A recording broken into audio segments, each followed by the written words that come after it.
Secondly, we are the largest foreign investor in the United States. $500 billion in the last 5 years alone, probably $8 trillion in the next 5 years if we get the agreement that we expect to get. Well, we now know why the U.S. president wanted this prime minister in power so badly. The applause had barely faded when Mark Carney returned to Ottawa and walked straight into a political storm. What was sold as a meeting of minds in Washington quickly unraveled into a scene of humiliation. The photos looked friendly, the headlines did not. Trump laughed, joked, and controlled the room. Carney stood beside him, nodding politely as if grateful just to be invited. Within hours, Canada's parliament erupted. Opposition leader Pierre Poilievre didn't hold back. You offered Trump a $1 trillion gift while Canadian workers lose their jobs. The charge hit home, because it was true, not the number, but the message behind it. Canada had gone south begging for relief and came back empty-handed. Trump left the room with confidence. Carney left with questions he couldn't answer. And yesterday, the prime minister promised the president that he would increase Canadian investment in the U.S. by $1 trillion if he gets the agreement that he expects to get. Mr. Speaker, in exchange for $1 trillion of job losses in Canada, will he at least get an end to the U.S. auto tariffs that are killing jobs for our workers in Ontario? It started as a negotiation. It ended as a national embarrassment. In the Oval Office, Carney promised that Canada could increase investment in the U.S. by $1 trillion. He called it partnership. Canadians called it surrender. At home, factories in Ontario are closing. Auto workers in Oshawa are wondering who will pay their bills, while GM announces billions in new investments, not in Canada, but in Michigan. Carney's defense was technical, hollow, almost robotic. He told Parliament, "There's a thing called the private sector." That line became a punchline.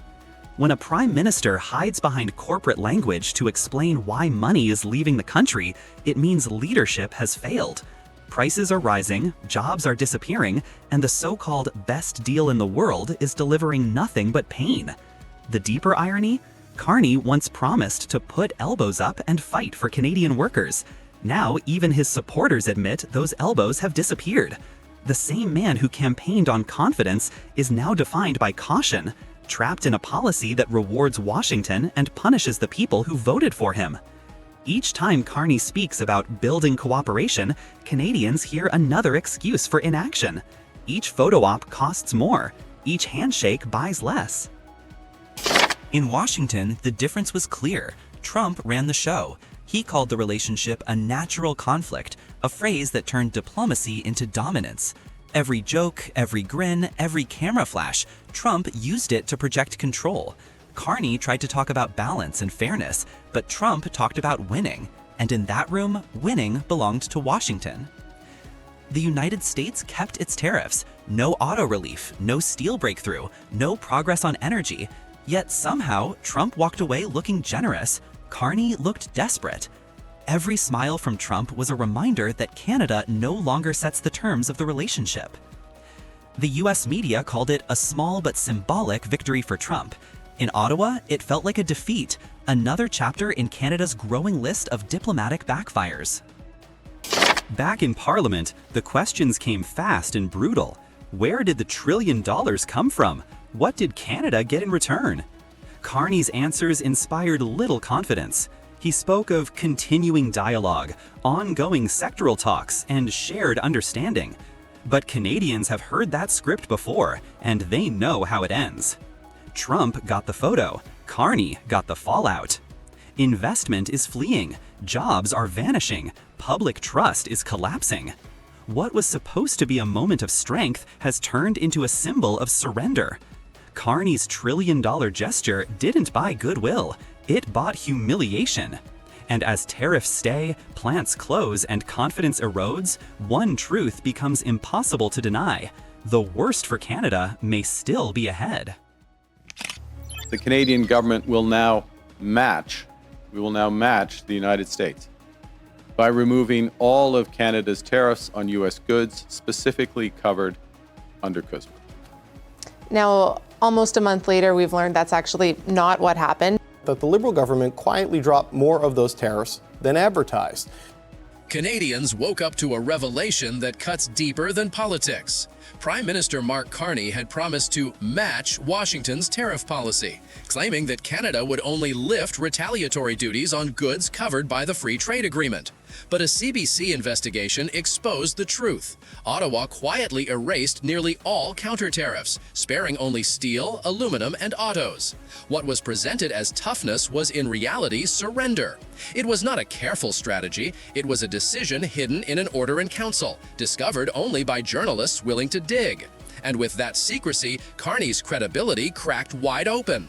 Instead of keeping leverage for upcoming talks, he disarmed Canada before the negotiations even began. For ordinary citizens, the message was clear. Their leader did not stand firm. He folded.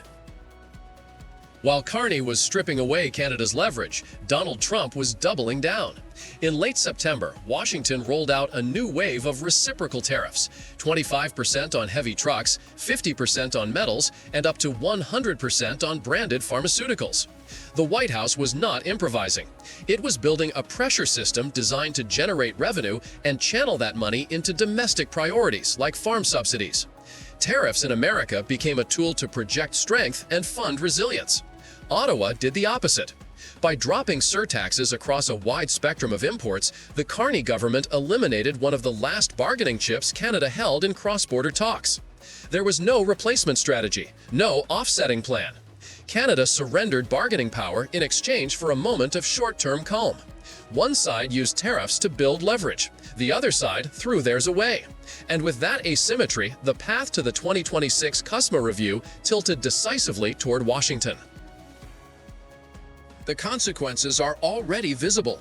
Importers may have felt temporary relief as surtaxes disappeared, but the wider Canadian economy absorbed the damage.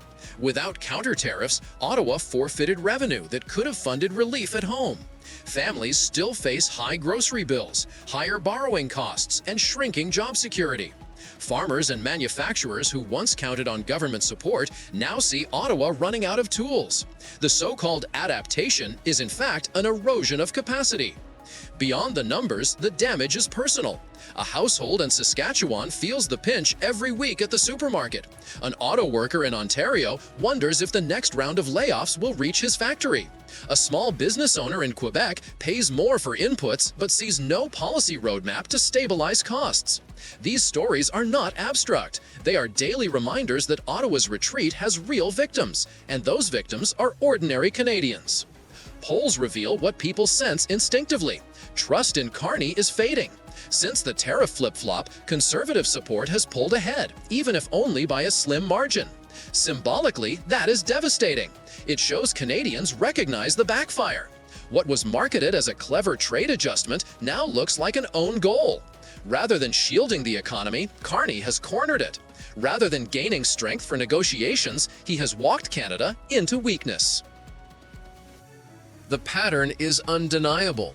Carney promised to face Trump with resolve. Instead, he delivered retreat, cloaked in silence.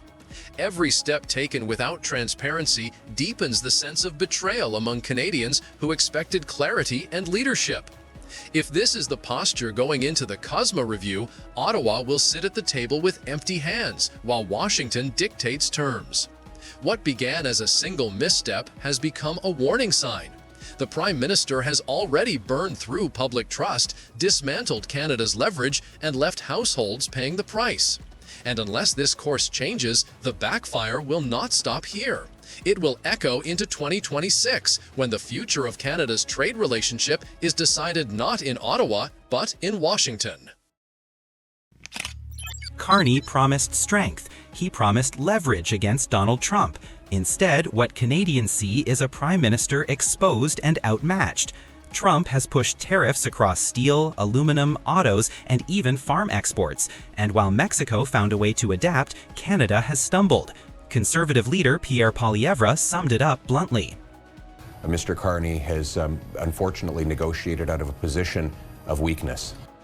That weakness has real consequences: lost jobs, higher prices, and a shrinking economy. Carney's central pledge was clear. He would deliver dollar-for-dollar tariffs to show toughness against Trump. Instead, he retreated. What you never do is threaten something and then withdraw the threat without getting anything in return. And he's back down on dollar-for-dollar tariffs, on the the digital services tax, on military spending, on all sorts of other things that he promised to Canadians and threatened to President Trump. Yet that is exactly what happened. Mexico, by comparison, avoided counter tariffs, stabilized relations, and grew its exports to the U.S. by 2.4%. Canada, under Carney, saw exports collapse by 18% in the same period. Mexican unemployment is a third of Canada's, while our jobless rate sits at a punishing 7.1%. Carney's hesitation has emboldened both Trump and Beijing. Canadian farmers and fishers now face steeper barriers on both fronts. The trade war didn't weaken Trump, it weakened Canada. Bold reality. Carney once boasted he would have a deal with Trump by July 21st. That date came and went with no breakthrough. Instead, the Prime Minister has made one concession after another, on tariffs, on the digital services tax, even on military spending. Each retreat sends the same signal: weakness. And as Poilievre put it, the president smells weakness. At home, the damage is even clearer. Carney doubled the deficit in just 6 months, unleashing what Poilievre called printed cash, causing inflation in every other area of life. Food prices are surging at rates 70% above the Bank of Canada's target. Visits to Toronto food banks have exploded, 4 million this year alone. Meanwhile, 86,000 Canadians have lost their jobs since Carney took office. The so-called liberal jobs crisis is forcing families to choose between rent and groceries while their government spends recklessly. Ottawa has boosted spending on consultants by 37%, costing $1,400 per family. Bureaucracy costs have soared, foreign aid has increased, and corporate welfare continues to thrive. So, why would the trade dispute have required he increase spending on consultants by 37%? The answer? It didn't. These were choices Carney made, and Canadians are paying the price.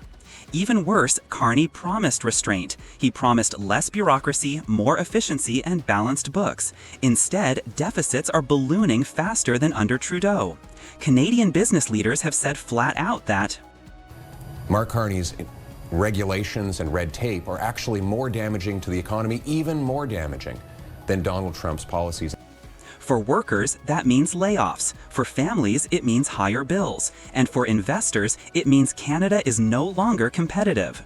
The exodus of capital, $50 billion in 6 months, the worst in our history, is proof of that failure.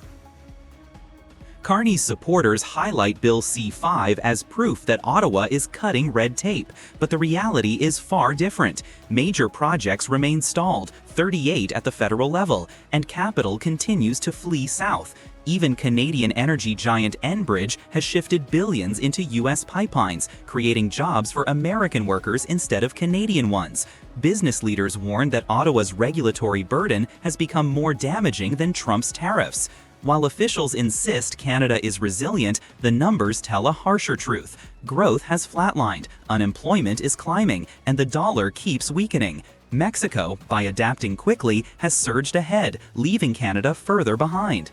Carney once promised the fastest growing economy in the G7, but today Canada faces the opposite trajectory, an economy shrinking at record speed.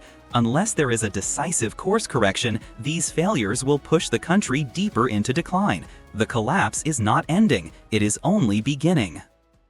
Meantime, the tariffs continue to cause chaos for Canadian businesses, particularly in the manufacturing sector. A stainless steel pipe plant in Brockville says business is dropping significantly. So the problem is that, Canada now has nowhere else for its steel to go when it gets displaced from these other countries. So they look to the southern market, they look to the U.S. Canada's steel industry has been cornered like never before. Once dominant at home, Canadian mills now control only a fraction of their own market, with cheap imports from Asia and steady flows from the United States overwhelming local production. For years, Canadian producers coped by exporting millions of tons south, but Trump's reciprocal tariffs at 50% have shut that door completely. It is a double blow. Canada has lost its home field advantage and at the same time been locked out of its most vital export market. Trump set the rules of the game and Ottawa is left reacting, scrambling, and falling further behind. The fallout is everywhere. Big players like Zekelman Industries warn that once-strong companies are collapsing under the pressure. Some firms have already shut down mills and let hundreds of workers go, unable to withstand either the flood of cheap imports or the weight of American tariffs. Smaller plants tell the same story, only with fewer safety nets. In Brockville, a stainless steel pipe plant has shrunk its workforce by nearly half in just 3 years. Sales that once reached $40 million now barely clear $17 million. Families who depended on steady factory wages are suddenly left without answers, and communities that relied on industrial jobs are hollowing out. The human cost runs deeper than balance sheets. Each lost job means a mortgage at risk, a small business with fewer customers, a community center with fewer donations. The steel industry was once a ladder to the middle class in towns across Ontario and beyond. Now that ladder is being kicked away. With Ottawa slow to react, many families are left wondering if their children will ever find stable work in manufacturing again. The tragedy is compounded by Canada's own contradictions.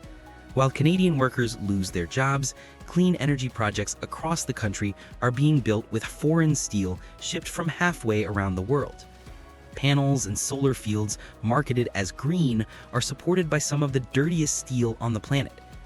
All of those solar fields, so we do the piling that goes into the ground, the screw piles, it's all from China. Here we are trying to make our country green and green power, and we're buying the dirtiest steel in the world. It's really crazy. It's asinine. It's illogical. It is a cruel irony. The country spends more to import cheap steel for climate projects while its own skilled workforce is sidelined. The supposed savings on material costs are quickly erased by the economic damage, lost jobs, lost tax revenue, and heavier demands on the social safety net.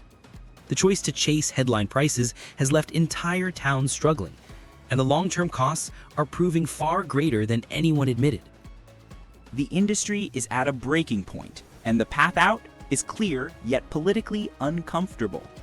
Canada must block unfair imports and give its own mills room to supply the domestic market. Only then can the country rebalance trade with the United States and ease the tariff hammer that has devastated exports. Business leaders are pleading for real incentives that make buying Canadian steel worthwhile. Without bold action, promises of support will ring hollow, and more factories will close their doors. The warning signs are flashing. This is a new trade order, driven by Trump's tariffs and global competition. The uncomfortable truth is that Canada has little leverage left. If Ottawa refuses to align with Washington, it risks losing both the US market and its own domestic base. Local managers are calling not just for subsidies, but for a strategy. Incentives to buy Canadian, rules that defend domestic jobs, and a vision that matches the urgency of the crisis. Without it, the country's steel towns face a slow grind toward decline, where every year means fewer jobs, fewer opportunities, and a future slipping further out of reach. New numbers from Statistics Canada show return trips from the U.S. in May dropped 32% compared to last year. With the weak dollar and economic uncertainty, flying is increasingly becoming a luxury, with Canadian trips overseas down nearly 23%. And Americans aren't coming here as often either, with their visits down for a fourth month in a row. It began with a stunning rejection. Nearly 100% of Air Canada's flight attendants voted against a wage deal negotiated by their own union. Such overwhelming defiance is rare, but it exposes something deeper. This is not just a fight over pay. It is a symptom of an economy under stress and of a government losing control. Mark Carney promised Canadians that his leadership would steady the ship through Trump's tariff storm. Instead, he now faces a wave of worker anger and industrial unrest. Even in an industry so central to Canada's identity, the cracks are impossible to ignore. The aviation sector, tied at every turn to the American market, is showing just how fragile Carney's promises have become. Families now watch nervously, knowing higher fares and disrupted flights will be yet another burden on household budgets already stretched thin by rising prices. The airline industry has always been brutal. Costs are relentless. Wages make up about a quarter of total expenses, fuel another 30%, with taxes, landing fees, and aircraft purchases stacked on top. Carney claimed that his trade diversification agenda would shield Canadian carriers from Trump's tariffs. Yet Air Canada is now mired in disputes and uncertainty. Without access to the U.S. market, the most lucrative destination, Canadian airlines cannot survive. Warren Buffett once quipped that the industry has lost more money than it has ever made. That warning is now hitting home in Canada. Carney's rhetoric about building resilience looks hollow when the country's flagship airline finds itself trapped between angry workers and a dependence on American passengers. Communities from Toronto to Vancouver are realizing that flight cancellations or higher ticket prices are not isolated problems. They are the latest sign that government policy has backfired and left Canadians with fewer options and higher costs. The truth is clear. Carney's talk of diversification was nothing more than political theater. He boasted of opening new markets in Europe and Asia, but the numbers speak louder than his speeches. 75% of Canadian exports still flow south across the border. For airlines, for manufacturers, for farmers, the United States remains the lifeline. No other market offers the scale, proximity, and integration that the U.S. provides. By promising that Canada could stand alone, Carney created false expectations. Now workers see the reality. Strikes, stalled deals, and business uncertainty show that his policies backfire, leaving communities more exposed than before. Every attempt to pivot away from America has only highlighted just how irreplaceable the American market truly is. Whether it is aircraft full of passengers or trucks loaded with goods, the flow southward is what sustains Canada, and without it, the economy begins to stall. From a rejected labor deal in the airline industry, a larger truth emerges. Canada is not on a path to independence from the United States. It is more entangled than ever. Carney's empty bluff that he could build a new future without leaning on America has collapsed under the weight of real-world economics. Workers lose faith, industries stumble, and families bear the cost. This is not stability. It is fragility masquerading as strategy. The harsh reality is that every move to challenge Trump's tariffs, every promise to diversify, every claim of resilience has backfired. Canada's economy remains chained to the U.S., and Carney's leadership is being exposed as little more than words. For Canadians, the turbulence is just beginning, and the storm ahead may prove far rougher than anything seen so far. The question now is how long the country can endure before even more sectors collapse under the weight of promises that were never real to begin with.